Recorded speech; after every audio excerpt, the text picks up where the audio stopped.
Hello and welcome to episode 22 of the Scottish Liberty podcast with me, Antony Sammeroff. And me, Donald Trump. Sorry, Tom Wilson. It's the 10th of November 2016 and the end of the world is nigh, or at least that is the case if you have been keeping a pace with the media, including social media. The world is falling apart and Trump is in the White House. But is he going to be as disastrous as some may think? And why did he win?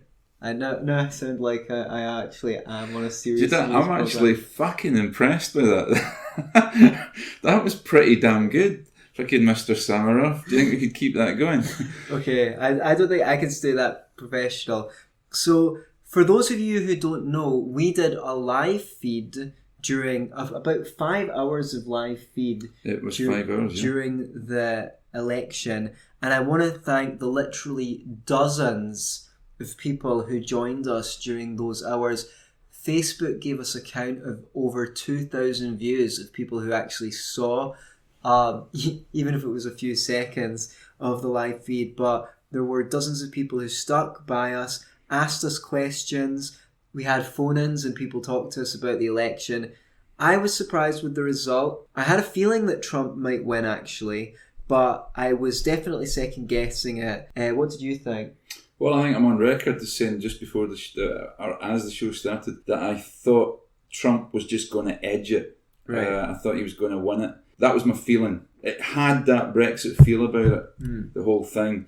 And yet again, the thing that strikes me above anything else is, once more, the media, the pundits, the pollsters, everybody got it wrong. And it seems to me that there's a veracity in the notion that these things don't reflect public opinion as much as trying to shape it. Right, but I mean, when you speak about the bookies, for example, yeah, they have a vested interest in not trying to sort of shape public opinion, so to speak, because they stand to actually lose money. But they're basing their analysis. And they go like, okay, who's the professionals? Right. So they're listening to political pundits. They're listening to. I mean, what else are they going to do? I would guess that bookies don't have the network. Right. It's not their, it's not really their stock in trade. Their stock in trade's football, their stock in trade's racing, their stock in trade's baseball. So that's where their professionals and their experts are normally employed. So I guess what happens there is they just run with the. I mean, I don't know what were the odds. The odds, I think, there was odds on Hillary Clinton. For sure. I don't know what the odds on Trump were. And it'd be interesting to find out just how much the bookies lost. Now, if anybody knows, let us know. Yeah, please let us know. The other thing to consider is, if it's your plan to sort of manipulate the public, the last thing you want to do is give the candidate you don't want to win bad odds, because that encourages their supporters to come out in force and make sure they vote. Yeah. Well, the popular candidate, people say, oh, well, they're going to win anyway, so I might as well not vote. Now, the thing is, during the campaign, I don't have a television, but I've gone past televisions a few times, and I have not seen one news show with either a positive or a neutral stance. Towards Trump. Every TV program I saw was against Trump. Now, some people listening might think, and a good thing too, and that's completely fine. I'm just pointing it out. I mean, the BBC, when Trump got elected, sounded like they were reporting on a funeral. What I really want to get into today is why Trump won. Why did he win? I watched his speech and I was encouraged by at least a couple of things he said. I mean, obviously everyone gives a good speech, but he said that he wants to be friends with any nation that is friendly towards the US, and that even though they will always put America first, they want to deal with other countries fairly. I hope he delivers on that promise. The other promising news is that Putin came out saying he wants to resume regular relations with the USA, and okay, it might be a disaster that Trump's been elected. On the other hand, for all the liberals who are very clearly upset, distraught, and so forth that I've seen on my Facebook newsfeed, I wish I'd saved some of their comments to read out. People are very worried about this. We might have actually just averted war with Russia, for all I know. And Iran. And Iran. We'll see. Some people believe that Donald Trump is nuclear happy. You know, you wouldn't trust him with his hand on the button. Or, you know, since he's been easily offended by media pundits, maybe he'll be easily offended by what other countries say and he'll be trigger happy to go to war. Do you think there's any truth in that? I don't know. It doesn't seem... I haven't heard anything in his rhetoric that would suggest that he would... I mean, the countries that he does seem to have contempt for, or the most contempt for, his NAFTA partners, right? Canada and Mexico, and China. China just... I mean, he has a lot of rhetoric against China in terms of the fact that they're out competing America. I don't know if he has said anything really derogatory about China. He said a lot of derogatory things about China. I mean, China have been pinning their currency to the USA, but what does the Federal Reserve do other than manipulate the currency, other than devaluate the currency? Anything that Trump has accused China of doing is something that America does as well. He's threatened to put tariffs on Chinese goods. I think that would be a disaster, both for America and, well, just for... it wouldn't be good for anyone, because... protectionism's never good. It's never been good, and it will not help create more American jobs. They'll just start importing stuff from other places instead, plus they won't have the benefit of cheap goods from China. That trade's good for China and it's good for Americans because they get cheap Chinese goods. So I hope, but I think with the China thing, the main focus of Trump was it was an us vs them way of trying to get people to vote for him. You know, identify an enemy. Oh, we've got a problem. China are beating us. They're out competing us. Vote for me and we'll win this trade battle. Yeah. I think he's probably going to ease up. I don't think he's going to put a 30-40% tariff on Chinese goods. I don't think he's going to follow through with that. Do you think he's going to build a wall? I suspect not. I mean, somebody said that, I think it was Bill Burr, the comedian, said that, before the election, Trump talked like a wrestler, like a WWF wrestler, I'm going to do this, I'm going to rip your head off, I'm going to yada yada. I'm going to build a wall. I'm going to build a wall. Now, maybe he will. Maybe he'll actually do that. I think it would be foolish. I don't think it's going to help anything. I don't think it's going to be that effective at doing what he's trying to do. No, I'll be surprised if he does. But then again, it's a very clear election promise. He wouldn't be the first politician or first president to break a clear electoral promise. But here's the thing. He can't just do... Okay, he can make executive order after executive order, but if he really wants to do these things, he's going to have the backing of... No, he's off to a good start. He's got pretty much control of the House. Would I be right in saying that? Yes, but you say that. Yeah. The Republicans have control of the House. Half of his own party are against him. A lot of the neocon establishment, and one of the reasons I'm actually happy that Trump got elected is it's a massive fuck you to the neocons who said he had no chance of winning and had no chance of getting the nomination. Yeah. And I hate them because they basically orchestrated the wars, and while saying they were for small government, massively increased the size of government. I believe in tax cuts, but their tax cuts specifically targeted the rich rather than being across the board. And I think that was an immoral way of cutting taxes in that period of governance. So, yes, he's got the houses, but this is... and people are very worried about Trump in this country, from what I can see on social media. But in my opinion, he's not going to do jack shit because... Now, I could be wrong. I don't think he's going to do anything because he even if he has got the House, half of his own party hates him. The anti-war left are going to come out of their wee cave that they've been hiding in for 8 years. If Trump tries to do anything insane, there's going to be massive public protests. And this is why it might surprise some people in this country, but I think Trump is, in a way, the lesser of two evils because he is not going to be able to do the things with impunity that Hillary Clinton would be able to do with impunity. Yeah. So, I mean, do you think he's going to be a dead president? I mean, either literally I mean, what do you think he will get done? I think he will try and reverse. He's going to have a really good stab at reversing the Obamacare program. Right. I think he's going to do that. Well, Bill Clinton was even going around saying that that's a disastrous program. Yeah. I mean, some people are saying the only thing Obama has accomplished is Obamacare. There's left-wing and liberal people who are saying Obamacare is terrible because average people are going to have their premiums doubled. So he might accomplish that. He might not. I think the Senate and the House of Representatives are well within their power to turn him into a lame duck if it's required to do so. I think he's going to have a stab at, whether it's by building a wall or otherwise, reducing the amount of immigration to America from Mexico. What do you think about that?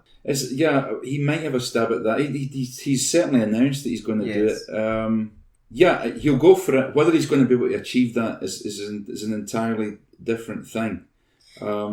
It doesn't look... As it ties in with building the wall, there's been such a close working relationship between Mexico and that southern part of America in the last 50 years. There's so many businesses that are completely reliant on Mexican labour, cheap Mexican labour. I really don't see how it's going to be feasible. I think Trump, the candidate, and Trump, the president, could be two completely different people. Even if he wants to, like we've said, even if he wants to do these things, how far he's going to be able to get away with doing them is entirely... Look, we all know, trying to get anything done as American president, he's only got 4 years to do it, really. And he better do something good, otherwise he's not going to get a second term. Yeah. And there's going to be a massive reaction to his election from the left. If they're clever, they will line up a very good candidate for 4 years' time. Because I think they're scared shitless. I think they got a shock that they never intended to get. And so there's a belief here. Did you have something to add? Well, no, go ahead.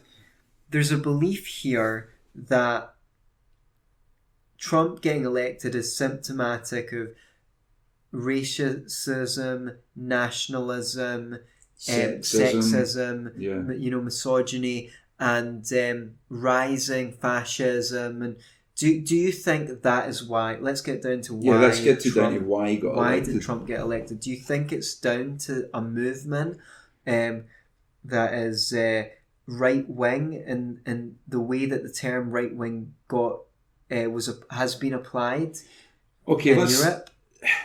Like everything else, people want simple explanations for complex events. That's right. And I really don't think this is simple. It's too easy to say, well, he won because of misogyny, fascism. Okay, like misogyny. Would these people on the left really be happy with Sarah Palin? Would they have all just voted for Sarah Palin because she was a woman? I really don't think so. No, were there people who just didn't want a woman president? I'm sure there were. Were there people who just absolutely hated Hillary Clinton? I couldn't stand Hillary Clinton, but then again, I didn't have a vote. Yeah, I'm sure there was. Were there people who were fascists who voted for Trump? Undoubtedly. Were there people who were racists who voted for Trump? Undoubtedly. But is that the reason? No.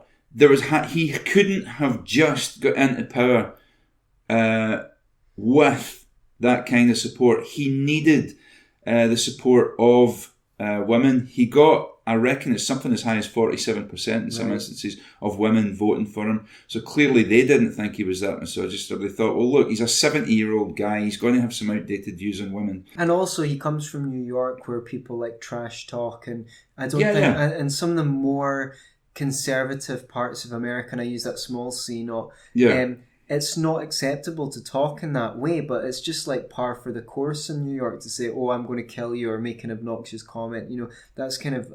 That's part of their culture. And I don't think people recognise that. But go on. Yeah, I just think so. There's no way. I mean, the left they'd love pinning things on. Look, Brexit was because of racists.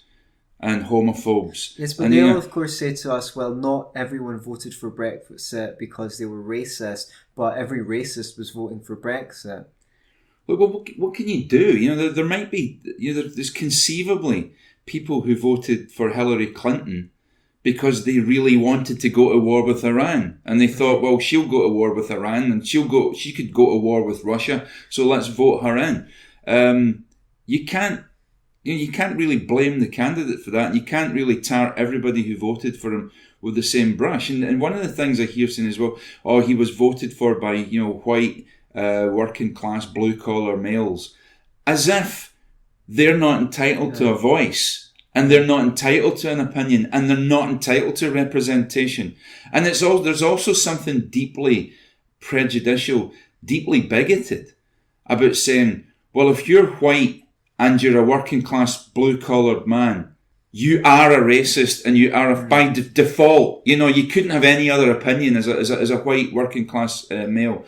It's insidious. And there's also, they say things like, it was low information electorate who voted for him. Low information. They certainly were low information if they were watching the mainstream media, because the mainstream media reported so many half-truths.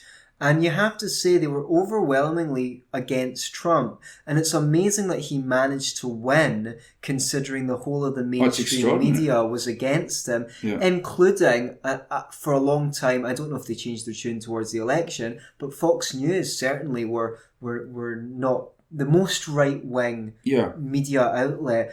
I just like to say this. Low information, by the way, is a snidey metropolitan way of saying you're stupid. Right. If you don't agree with me. Yeah, if you don't agree with me, you're low information. In other words, you're stupid. You just don't know the facts that I know. You just don't have the information that I have. You're just not capable of making the decisions that I do because I'm better educated than you. And there's this feeling on the right that there's this liberal media, and they made this liberal media conspiracy. And the way that this ties in with what you're saying is that if you tend to ask conservatives or libertarians what they think left-wingers believe on certain policy positions, they'll tend to give you a pretty accurate view of, well, they think this will help the poor, even if they don't agree with them. Whereas if you tend to ask left-wing people for why right-wingers believe what they believe, you tend to get very caricaturish versions of arguments that aren't really arguments. They tend to put their positions down to attitudes, rather when you ask the actual people, they tend to have reasoning. Now, you might disagree with their reasoning, but they do have reasoning which liberals tend not to know. Now, there was a lot of media saying liberals were to blame for Trump getting elected, including The Guardian, including left-wing media, and including right-wing media. They were saying, well, this social justice warrior movement is to blame. And I think, okay, there might be a small constellation of Trump supporters who are racist or bigoted or misogynistic and don't want anyone of a different colour in America. But that would be a small portion. I think, as you say, it's people, blue-collar workers who are worried about jobs. And there's been a massive reaction to political correctness.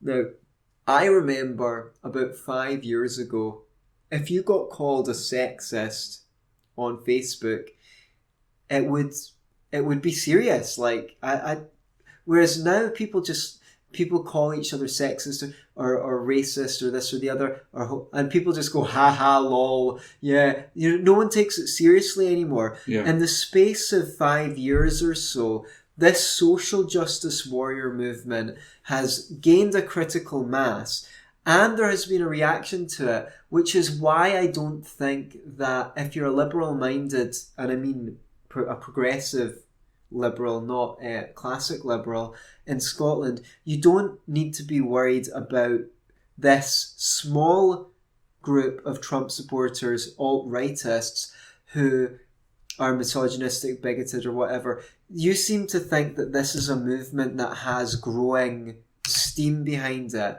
What I've seen in my life is what you think is a movement coalesces, and then there's a counter to that movement that sends things off in a slightly different angle, but that movement doesn't actually grow to its zenith either, because there's a reaction to that movement.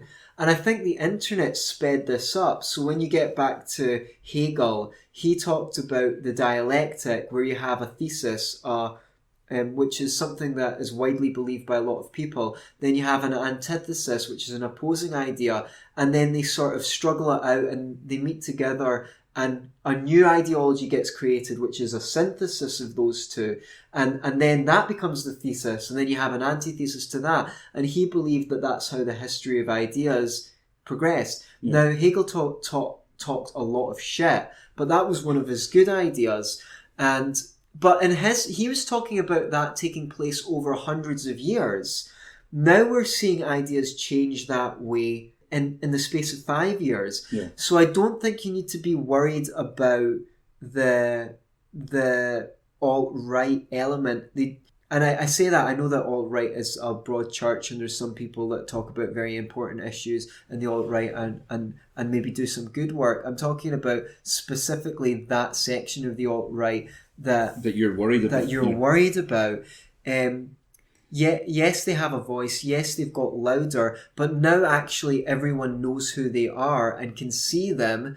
And essentially, we need to up our game. I don't say we as in whoever you are. I don't know who this we is. I think libertarians need to up their game. The lefties really need to up their game and start knowing what their opponents' arguments are. And if you disagree with those arguments, bring facts. Yes, make a case. Make a case. Because all you get from your liberal comedians like John Oliver is sophistry and manipulation.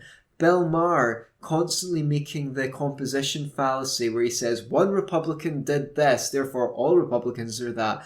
You know, these comedians are not insightful journalists. A lot of what John Oliver says is half-truth and sophisms. And if you go, you can watch videos where they just basically debunk him claim by claim. These people are lying. You're going to have to do a lot better than that on the left. You're actually going to have to come up with arguments and evidence.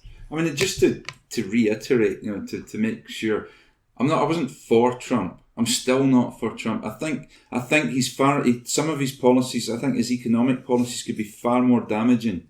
So I wasn't for him. Does anybody know, incidentally, do you know did Gary Johnson get his 5%?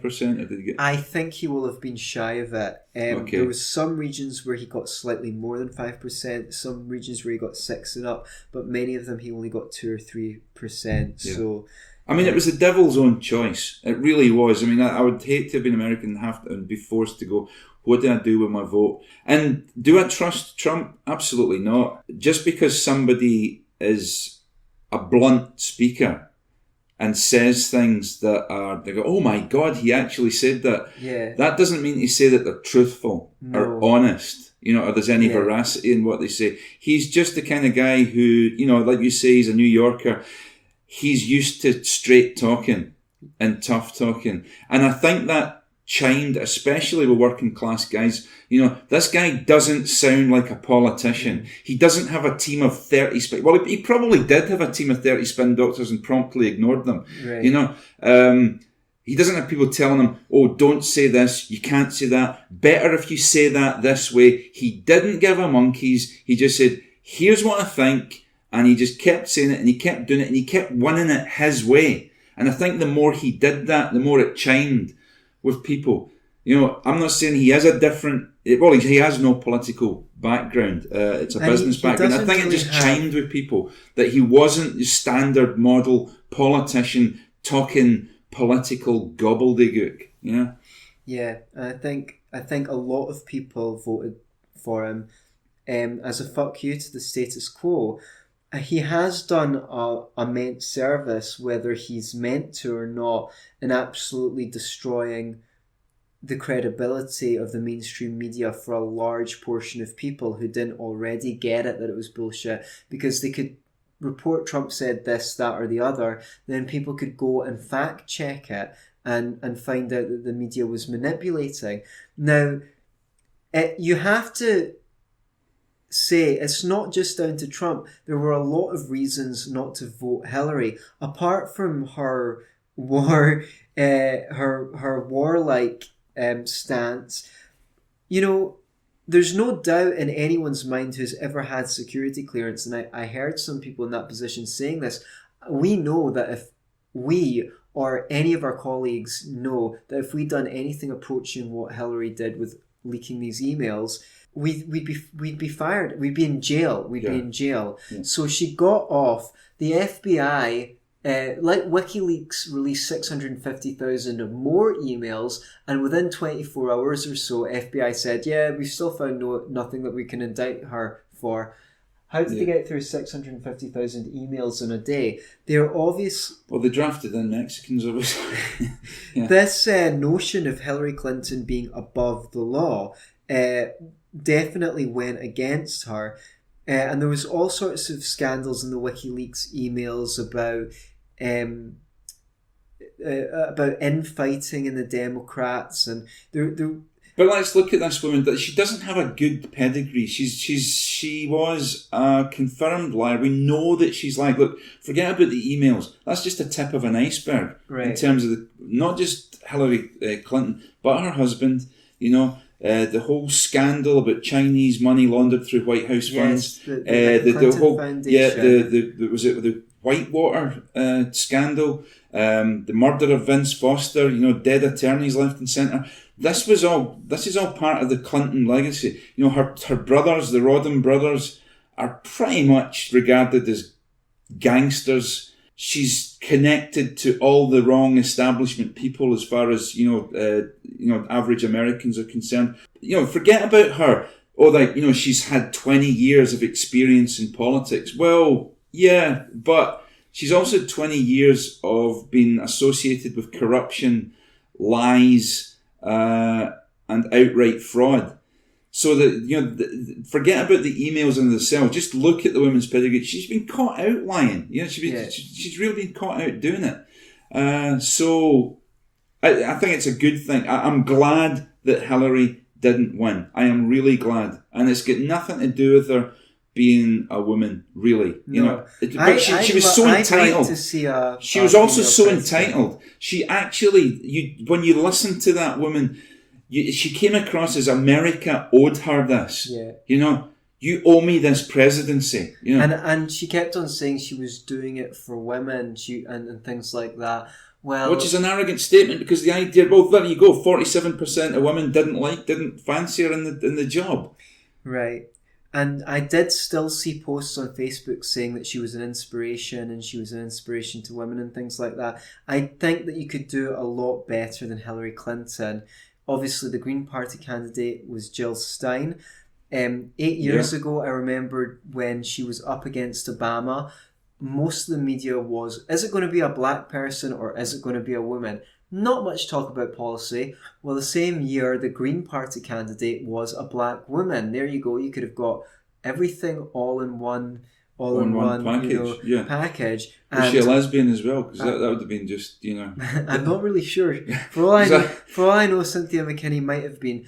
I didn't necessarily agree with her with all of her politics, but she struck me as someone who had integrity. Yeah. So you can't say that it's just down to Trump. It's a lot down to Clinton. Some people were saying that if Bernie Sanders had been up there, he would have beaten Trump. Do you think that is true? I don't think so. I don't think so. I really don't think so. I don't think America's prepared to have a politician that calls themselves a socialist in the White House. And you know what? How has Bernie Sanders' policies worked out in Vermont?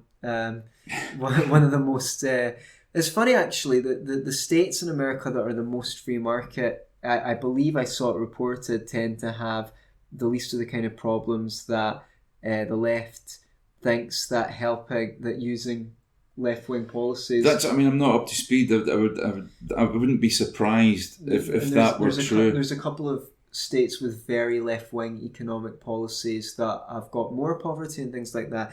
New Zealand basically had Bernie Sanders' platform up until the 90s. Since then, they've become one of the most free market countries in the world. They're number 4 and have seen 25 years of massive growth and improvement in living standards since then. Yeah. So, America, please, please, by all means, learn from the left in terms of their dedication to non-interventionist foreign policy and their traditional advocacy for civil liberties, but please continue to be skeptical of their economic policies. I mean, before we're done with Trump, I mean, I'd just like to see some of the reactions that are going on in the UK in terms of politicians here, their reactions. You know, Theresa May has been pretty much diplomatic. Even Boris Johnson's given a diplomatic view. Everybody's looking forward to working with him, etc. By the way, this is we're assuming that he's going to actually make it to the White House. You know, there's some things going on. He could get shot. The establishment could do that. Don't want to get too much. Obama might declare martial law. Yeah, just exactly. Or they could dig something up from his past that's just so horrific that, maybe he ate a baby or something back in the 80s. I've got no idea. But he's not in the White House yet, but it looks pretty much that he's going to get there. But anyhow, the political leaders in the world have all put their piece in. The only ones who have really reacted in a very negative way have been, surprise, Scotland, the SNP, Urwi Nicky has said, okay, let's have a just quick have a run through it. Political leaders express concern over racist, quote, racist Trump. Apparently he's a racist, according to Nicola Sturgeon. But just quickly here, Scotland's political leaders have condemned the election of Donald Trump. All of them? Well, apparently so. Every single one of them. Trump, I'm one of Scotland's political leaders, and I haven't condemned it. Scotland's political leaders have condemned the election of Donald Trump. Nobody's asked me. Donald Trump as US president, describing him as a racist, sexist bully who is not welcome in the country, despite his series of vestments north of the border. Way to go there, guys. The First Minister, Nicola Sturgeon, who publicly endorsed Hillary Clinton for the presidency and spoke out against Mr. Trump before the vote, said she felt a real sense of anxiety at the outcome of the election. Well, look, at least she's consistent. At least she's not saying one thing after he's president, than that she was before it, which some people are, like Boris Johnson. Scotland's other political leaders were just as fearful. Patrick Harvey... Oh, it's that man again. Right, okay. Patrick Harvey, co-convener of the Scottish Greens, called on Ms. Sturgeon inset to shun the dangerous and deluded president-elect. She must be clear that a racist, sexist bully is not welcome in Scotland, even if he is US president. But the Scottish Government will be wary of alienating Mr. Trump due to his business interests, notably his two golf resorts in Turnberry and Meaney. I'm just wondering whether this is Donald Trump's election and his whole campaign has just been an elaborate ruse to get rid of this wind farm that's bugging him. Anyway, the Scottish Labour leader Kezia Dugdale, who travelled to New York last month to spend 3 days campaigning for Ms. Clinton. What the hell? Why is a Scottish politician travelling to America to campaign on behalf of somebody else? Well, on our payroll. Yeah, well, I'd like to look into that to see if she was getting funded to do that on the public payroll. Ms. Clinton said that the election result marked a dark day for those of us who believe in compassion, tolerance and equality. Well, Kezia Dugdale believes in tolerance. How? Fucking my arse. Right? Ruth Davidson, right? The Scottish Conservative leader expressed hope that, quote, President Trump turns out to be a different man to candidate Trump. Well, there you go. That's Scotland's big lineup of leaders there. Obama gave a very nice speech about handing over power to Trump. He said, it's no secret that I have disagreements with Trump. Okay. But it's no secret that I had disagreements with the Bush administration, and they were very professional and kind in handing over the thing to us. And I'm very skeptical about Obama having serious disagreements with the Bush administration, since he basically continued all of their policies. Right. That's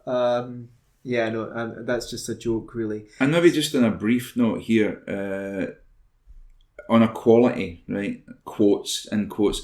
There's a quote here in the same newspaper. This is the I paper. US women must fight harder for rights now.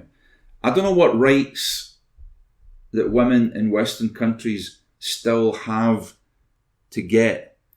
I mean, I don't know, is there anything that they don't have a right Not to? under the law. Right, okay. But they define rights, I don't know. I mean, I guess they think they've got a right to a job. I don't know. Right. The right not to, I don't know, the right to go down the street without being catcalled, or the right to... Okay, so then do I have the right to go down the street without being robbed, assaulted, You can't really ensure those kinds of Of course rights. you can, because you don't know what a third party's going to do. But anyway, women's equality campaigners and experts have questioned the decision by US voters to reject a first female president and appear to accept Donald Trump's misogyny. For women, the biggest threat might be Roe versus Wade, a 1973 law which guarantees women the right to an abortion in all 50 states. Okay, I mean, I think the abortion thing should be down to state law. It shouldn't be a federal law. I mean, okay, a right to an abortion. Let's just take a look at that. A right to an abortion. I think you've got a right to choose what to do over your own body, whether you're a male or a female. A right to an abortion. Are you going to put a gun to a doctor's head and force him to carry out a termination? Because but I would say that's where you have to logically go to say that you have a right to an abortion. Right. Well, I think that Roe v. Wade being repealed... I don't think he's going to do it for a start. Well, it wouldn't be Trump that did it. It would be the Supreme Court justices that he elects. Yeah. And I've heard people say, it's going to be a disaster if Trump gets elected, not because of what he does, but because he'll get conservative Supreme Court justices. Well, I think there's as likely to be a disaster to have very liberal left Supreme Court justices, because they might legislate against the spirit of the Constitution. I mean, is the Supreme Court top heavy with right-wingers? No, at the moment? It's been about equal at the moment. And they can only appoint one? No, I think it's 2 or 3. Okay. Because one justice has died and one justice is in his way out. Okay. So it's likely to be 2 or even 3, and that's why people are worried about... Yeah, well, Trump himself has got a pro-life stance, and he said some controversial things. I think he's definitely flip-flopped on that issue. Yeah. It's just, this is about, people who say they believe in democracy don't really believe in democracy. Yeah. Because if it's something like abortion, I don't care if 51%... Now, I believe that people... Or higher. People should be able to have an abortion. Yeah. But... being able to have an abortion is not the same as having the right to one. So the thing is that you're not going to get that. If 60% of people were against it, liberals wouldn't suddenly go, oh, well, that's democracy for you. The majority say that abortion is meant to be illegal. I don't really have that problem because I'm not a big fan of democracy in the first place. But it seems to be the liberals who are always saying, we're so for democracy, until it turns up a result they don't like, such as Trump, or such as Brexit, or such as this, an issue like abortion. It might not be the worst thing in the world if it's devolved to the states. And, if you believe in democracy, and the same thing for gun rights, for the right, they might really very much want the whole of America to have the right to a weapon. Well, you can devolve that to the states as well. And the states in which the majority believe in the right to bear arms allow people to bear arms, and in the states that they don't, And then you'll be able to see firsthand what the difference is in those policies. And if the states that have gun ownership rights have much less crime, then the other states will be given pause for thought to rethink. And if the states that don't allow abortion leads to a lack of social cohesion and conflict and hanger abortions and stuff like that, well then maybe they too will have to rethink their policies in some time. But you have to trust that people can make mistakes and societies can make mistakes and learn from those mistakes and adapt. Yeah. But anyway, Trump is the president-elect, so lefties, stop crying in your soup. It's not edifying, it's not dignified. Get a better candidate. Yeah, get a better candidate next time, exactly. So, I've just got to say that, finally. How much did the woman want the deck stacked in her favour? Right. The media was on her side, the establishment was on her side, the rhetoric was on her side, everything seemed to be on her side, and yet she lost it. She will go down in the history as the Democratic candidate who lost an election to Donald Trump. That's extraordinary, If you couldn't beat that, it's your fault. She's only got herself to. That's who we should blame. We shouldn't blame fascists. You shouldn't blame white nationalists. You shouldn't blame misogynists. You should just blame Hillary Clinton for not being a better candidate. So, and yourselves. Okay, back to reality. We're done with Trump? We're done with Trump. Okay. This is a health article. Costly cancer drugs are, quote, unethical. Okay. Now this is something close to home for me. My mother died of cancer. So it's just something I know a little bit about. Cancer patients who will, quote, almost inevitably die, unquote, from their tumours are needlessly having six-figure sums spent on expensive chemotherapy. Peter Wise, a former consultant at Charing Cross Hospital, London, said costly treatment does little to improve survival chances for many people who often have, quote, unrealistic expectations, unquote, that can prolong their lives. Chemotherapy, often chosen to treat the disease alongside other targeted drugs or radiotherapy, has only been shown to extend life by a few months on average, he said. And this is him writing in the British Medical Journal. He said that, cancer survival has improved in recent decades, but only in a small part of this can be attributed to expensive drugs. And that the money would be better ploughed into, maybe palliative treatment, etc. And he finishes off by saying, quote, the approval of drugs with such small survival benefits raises ethical questions, unquote. Antony, what do we think on vast amounts of money being spent on chemotherapy for people who have a very slim chance of survival?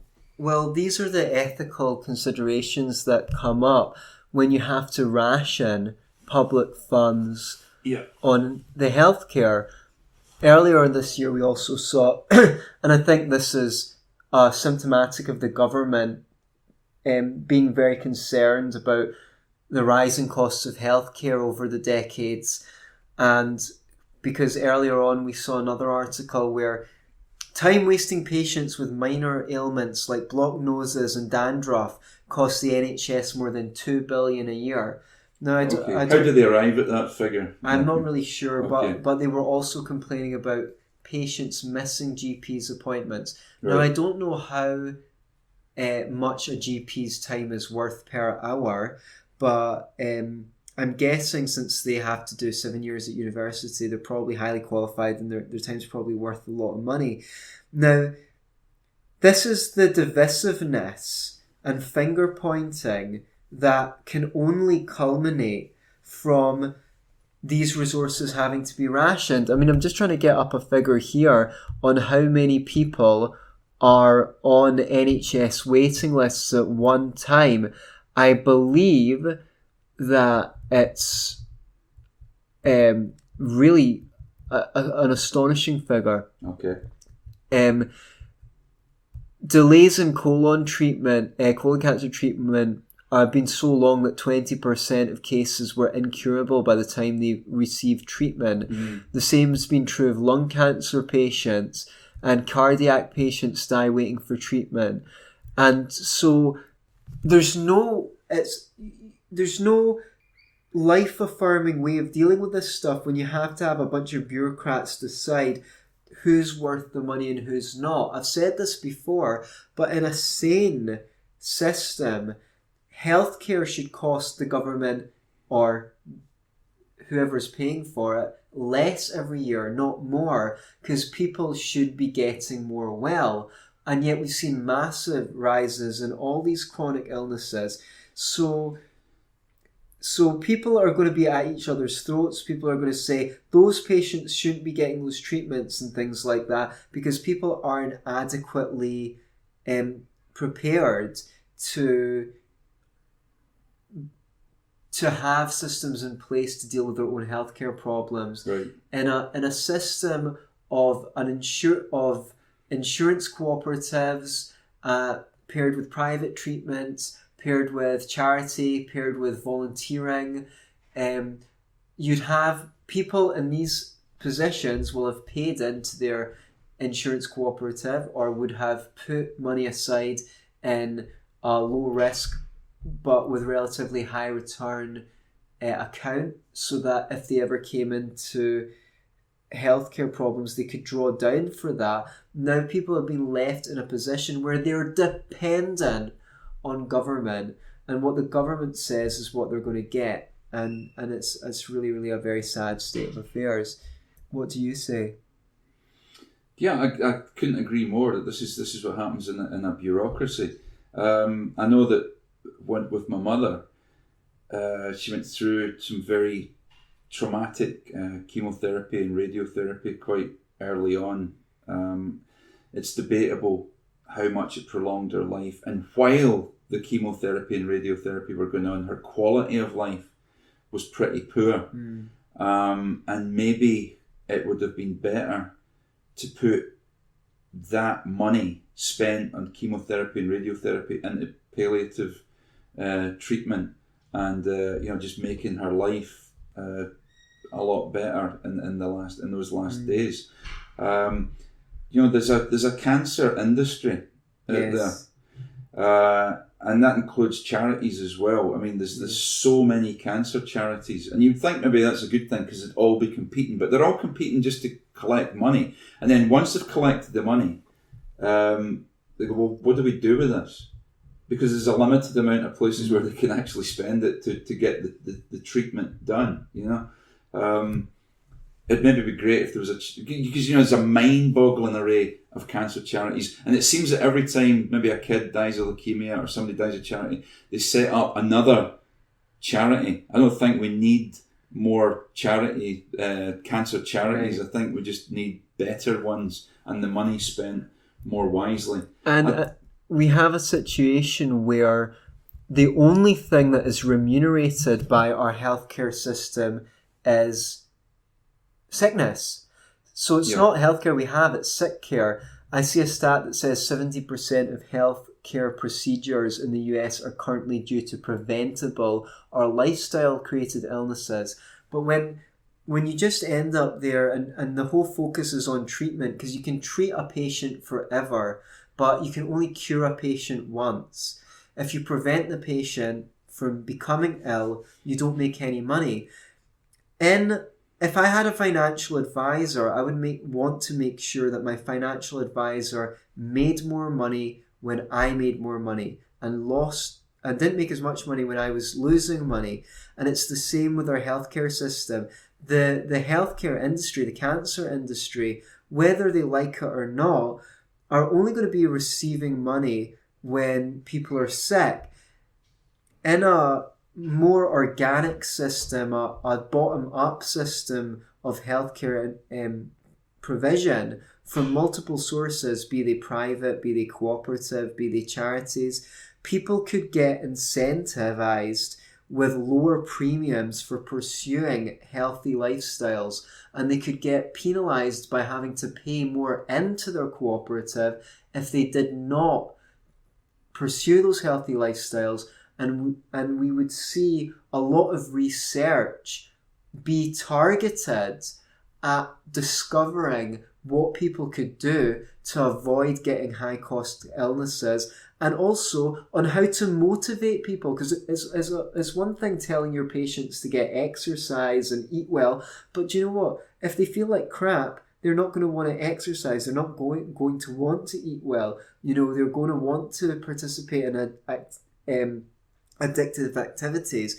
And the whole focus of our healthcare system has not been on how to optimize the potential of human life in this planet in terms of their mindset and in terms of their lifestyle choices. Instead, all the money's funneling into expensive drugs and procedures that can fetch a price, and it's a sad waste of human potential. Yeah.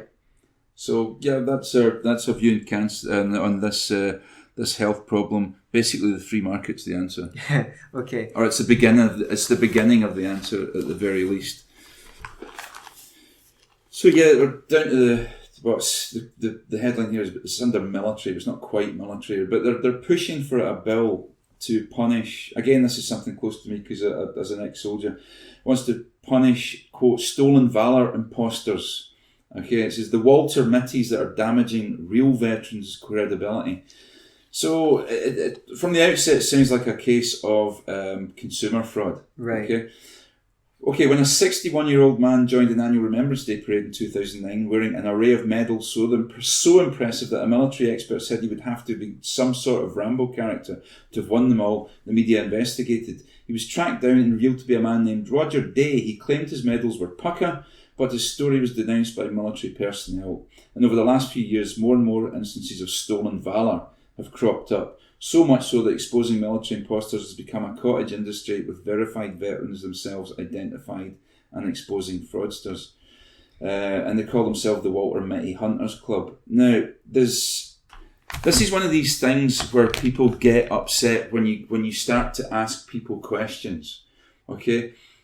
Why is it wrong for me to question somebody sitting in the street with a sign saying, I'm an ex-soldier, I'm homeless and hungry, please give me some money. And I say, okay, what's your army number? And then he gets upset, which is a big tell right away. And then other people that hear me get upset and go, oh, why are you asking that? That's terrible. The guy's homeless. Isn't that enough?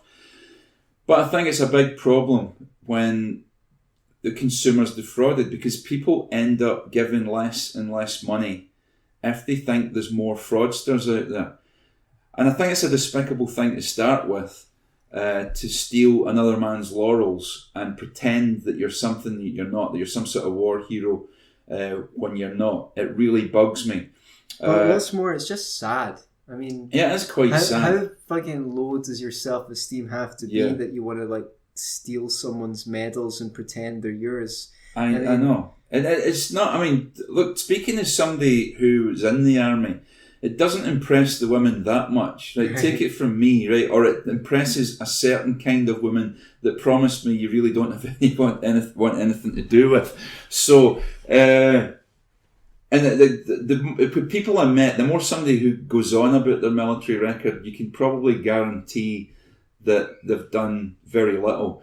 And this can be serious, because you get people who are actually claiming medical treatment and psychological treatment for PTSD and for other things.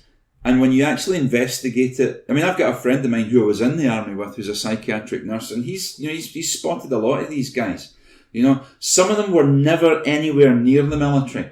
Some of them who were in the military were only in for 6 months or 6 weeks and never made it out of training. And then some of them were maybe in cushy numbers, 100 miles. They've got PTSD because a blanket that they were stacking fell on their head, about 50 miles behind any, getting close to even an angry man. So we call these guys Walter Mitties. And waltz are not confined to the military. You get all sorts of waltz. You get legal waltz. You get, medical waltz. You get all these people that they're pretending to be what they're not. And I think it's quite damaging. And I think questions have to be asked at every level as to, look, what is your military record, and have it checked out. Because the more of these fraudsters there are, the less the actual veterans You know, there are actual veterans out there on the streets homeless. There are actual veterans out there who need medical treatment and who need psychological counselling, and they're not getting it because they don't ask for it, and the people who do ask for it are frauds. So what do we do about this? The government wants to introduce some sort of law. That makes me nervous. I guess fraud's already against the law. That's what I thought. Yeah. Yeah. You're not allowed to defraud people. You're not allowed to claim that you're, you know, if somebody's claiming for medical treatment and it turns out that they're fraudulent, then they should be prosecuted just under laws that we already have. I don't think we need more. We don't think we need more laws. And I think these groups, you know, like the Walter Mitty Hunters Club, I think that's probably a good thing. They can expose people online, you know, publish the details, and that's a good way of naming and shaming these characters. What do you think yourself there, Antony? I think you brought it down to the bottom line, which is a very libertarian bottom line, which is government, don't pass laws, just enforce the ones that we already have. Yeah. I mean, I don't know whether it would be worthwhile having some sort of government accreditation to say, okay, this person is, because at the end of the day, if you were a soldier, you worked for the government. You know, so when you get your discharge paper, well, every soldier should have discharge papers. Right. Okay, I've lost them. Then maybe some sort of accreditation, some way of getting accreditation quickly and easily so that they can get treatment. You can get an app. You can get an app. Yeah, you get an app on your mobile phone. Okay, so anyway, we're done with that. Let us know what you think of any of these issues that we've discussed. You can leave comments on our YouTube page. If you think it was a good idea that we've done the live feed and you want to see more of that, we certainly do. We'd love to do it again. If you've got any ideas about what we should do it about, if you know of any event that's worthwhile doing a live feed about, let us know. Until then, don't be a righty or a lefty. Be a libertarian.